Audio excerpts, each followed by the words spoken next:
पाठ में चलते हैं। अनीस जंग, जिनका जन्म 1964 में हुआ और राउरकेला में इनका जन्म हुआ, इन्होंने अपना बचपन और अपनी किशोरावस्था हैदराबाद और अमेरिका में बिताई। बहुत अच्छी लेखिका रही है और सबसे ज़्यादा जो इन्होंने लिखा है वो लिखा है गरीबी, और ऐसी गरीबी जो परंपरागत चली आ रही है, या यूँ कह सकते हैं कि ऐसी गरीबी जो आनुवांशिक है, परदादा गरीब, दादा, फिर बेटे, फिर पोते। ऐसा क्रम भारत में चल रहा था और आज भी निरंतर चला आ रहा है। लेखिका चाहती है कि उनके लिए कुछ हो। पाठ को शुरू करते हैं। सबसे पहले पाठ की जो लाइन है, आप मस्त रहें, घर पे भी आपको बिल्कुल स्कूल के जैसा, क्लास के जैसा माहौल मिलेगा, आपको कहीं दिक्कत नहीं आएगी पढ़ने में। Sometimes I find a rupee in the garbage. ये आपका पाठ है, lost spring, written by Anees Jung, stories of stolen childhood. Sometimes I find a rupee in the garbage. एक बार पाठ पढ़ लोगे, रिवीजन की आवश्यकता नहीं पड़ेगी, ऐसा तो आपको पता भी है। रफ्तार बिल्कुल धीमी रखेंगे ताकि ऑनलाइन क्लासेस में आपको दिक्कत नहीं हो। फिर भी कोई दिक्कत हो तो आपका ग्रुप बना हुआ है, उसके अंदर आप कमेंट करके बता देना। कभी कभी मुझे गार्बेज, ये कचरा होता है, रबिश बोल सकते हैं, रबिश। ऐसा नहीं है कि स्पेलिंग मेरे को ये नहीं आती या ये नहीं आती, आप ऐसा नहीं सोचें।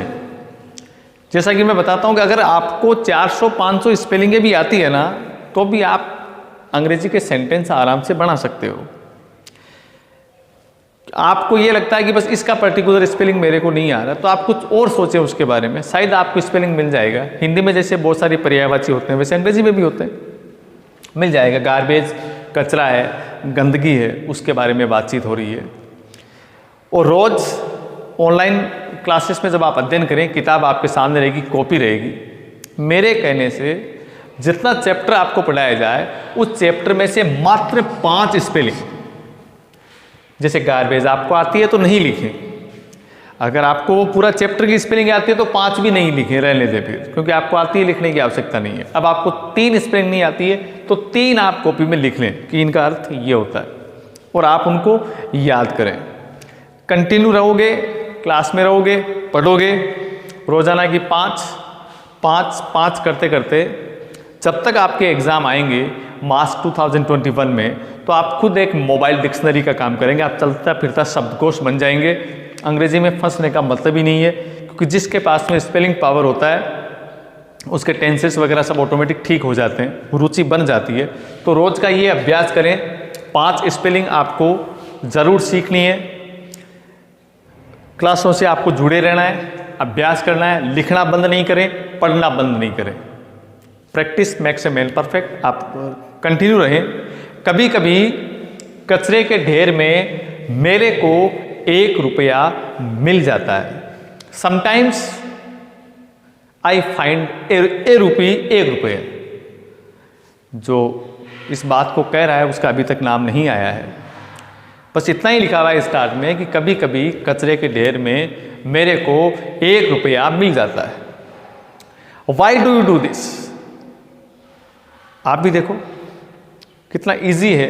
अगर देखा जाए, किताब सामने रहेगी तो समझ में आ जाएगा तुम ऐसा क्यों करते हो। Why do you do this? तुम ऐसा क्यों करते हो, आप ऐसा क्यों करते हो। आई आस्क, आई। ध्यान दें, किताब को पढ़ते समय में, आई, ये अगर आता है, इसका मतलब ये शब्द लेखक और लेखिका जिन्होंने उस पाठ को लिखा है उसके लिए आ रहा है। आई आस्क साहेब, मैं साहेब से पूछती हूं। किसके लिए? Why do you do this? कचरे के ढेर में 1 रुपया तुम्हें मिल जाता है, लेकिन तुम ऐसा करते क्यों? कचरे के ढेर में 1 रुपया देने का मतलब क्या है? क्यों करते हो? क्या वो जिससे आई आस्क साहेब, आगे लिखा हुआ है वो जिससे आई में एनकाउंटर। कोई नया स्पेलिंग नहीं है, आते हैं आपको एनकाउंटर। सुना है एनकाउंटर, जानते हैं, मुठभेड़। जैसा कि आपने अखबार में पढ़ा होगा, टीवी में देखा होगा, एनकाउंटर में ऐसा हो गया, आतंकवादी मारे गए, अपराधी मारे गए। एनकाउंटर मुठभेड़, टकराना एनकाउंटर है, टकराट हो जाना। यहां लेखिका बता रही है कि मैं साहेब से मिलती हूं जिससे मेरा आमना सामना हो जाता है। आमना सामना इसका मतलब ये हुआ कि साहेब उधर से आता होगा, मैडम इधर से जाती होगी, तो मिल जाते होंगे। बस यही उनका एनकाउंटर है, आमने सामने मिल जाते हैं। और जब मिलती है, ध्यान दें, आप एक एक लाइन का ध्यान देंगे, जैसा क्लास में पढ़ा रहे हैं सेम वैसा ही। आज स्पीड कम इसलिए है ताकि आपको ये डिजिटल प्लेटफॉर्म आपके एक बार सेट हो जाए, और जब सेट हो जाएगा तो इसकी स्पीड भी हो जाएगी, जब तक अपना लॉकडाउन भी खुल जाएगा। फिर आप क्लासों में आ जाओगे तो अपने को उस समय फिर सिलेबस को दौड़ाना नहीं पड़ेगा, क्योंकि हम यहाँ पर पाठ पढ़ चुके होंगे। टाइट पाठ ऑनलाइन पढ़ा देंगे, पोएम्स पढ़ा देंगे, ग्रामर पढ़ा देंगे, बस आप रहें। क्लास में आओगे फिर बोलोगे कि सर हमको वापस पढ़ा होगा, तो आपको वापस भी पढ़ा दिए जाएंगे, लेकिन आप क्लास से जुड़े रहें ताकि आपका दिमाग है जो पढ़ाई में लगा रहे, आदत आपकी छूटेगी नहीं। मैं साहिब से पूछती हूँ जो कि मेरे को मिल जाता है, जिससे मेरा मुकाबला हो जाता है। कब? एवरी मॉर्निंग, रोज सुबह स्क्राउंजिंग, तलाश करते हुए। शब्द अगर नहीं आ रहा हो, स्क्राउंजिंग तलाश करना, तो इसके लिए सर्चिंग कर लो, एक ही बात है। सर्च सब तो सुना है हमने, जरूरी थोड़ी स्क्राउंजिंग ही लिखें, सर्च हो सकता है।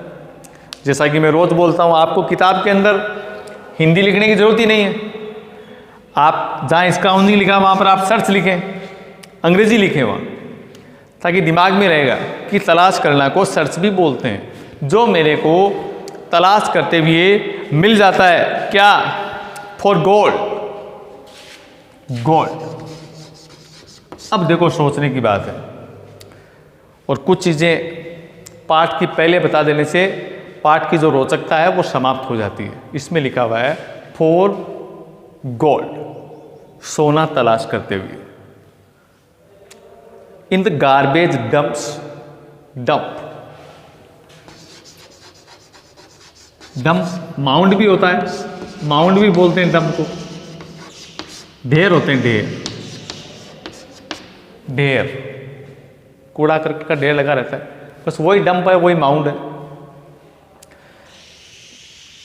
पाठ को एक बार 2-3 लाइनें पढ़िए, ध्यान से देखो आप हुआ क्या। सबसे पहले एक बात लिखी है कि कभी कभार मेरे को कचरे के ढेर में 1 रुपया मिल जाता है। तुम ऐसा क्यों करते हो? मैं साहेब से रोजाना सुबह जब वो कचरे के ढेर में सोना ढूंढते हुए मिल जाता है, मैं पूछती हूँ, रोज पूछती है। देखो कि मैडम की आत्मीयता है, और देखो मानवता भी है। इंसानियत यही होती है, चाहे हम कितने ही बड़े हैं, अगर गरीब के प्रति थोड़ी बहुत भी सहानुभूति यदि हमारे अंदर शेष है, तो इसका मतलब ये है कि हमारा जो विश्वास का लेवल है, कॉन्फिडेंस का जो लेवल है, इसका मतलब वो बहुत ऊपर है। आप में भी ऐसे भाव हो, आप भी ऐसे भावों को जगाने का प्रयास करें कि गरीब के प्रति हम भी सहानुभूति रखेंगे। ऑफ माई नेबरहुड, मेरी पड़ोस में, रोज आता है वहाँ। हम आपको जगह बता दें, ये जिस जगह का पाठ चल रहा है और मैडम जिस जगह की बातचीत कर रही है, वो दिल्ली की बातचीत हो रही है।